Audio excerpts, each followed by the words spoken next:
Bumisita kami ni asawa dito sa pinapagawang bahay ng brother-in-law ko. Yun nga po palang aking brother-in-law ay divorced na. Ilang taon na rin silang hiwalay ng asawa niya. Bali silang dalawa na lang ng anak niya ang titira dito. Kasi yung mag-asawa na biyanan ko ay sa amin naman nakatira. Medyo may kadistansyahan din yung layo ng bahay niya sa amin.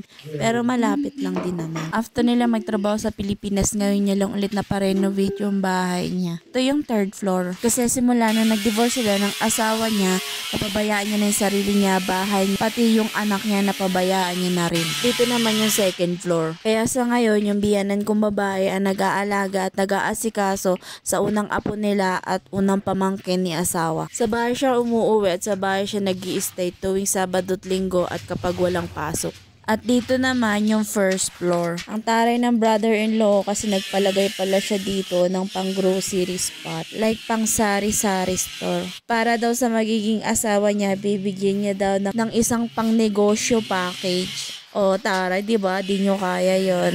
Pasakali lang daw na may magkamali pang magmahal sa kanya or baka na mga may single dyan. By the way, mabait naman pala yung brother-in-law kaya lang may pagka-sad boy. Nag-iisa lang kasi sa buhay. I mean, meron naman siya nag-iisang anak pero kasi wala daw nagmamahal sa kanya. Dalawa lang palang magkapatid sila asawa, bunso ang asawa ko, panganay pala itong brother-in-law ko. Parehas na rin silang may sariling at may mga sariling mundo na rin sila. O, taray, diba? Di nyo kaya yun. May sarili silang mundo.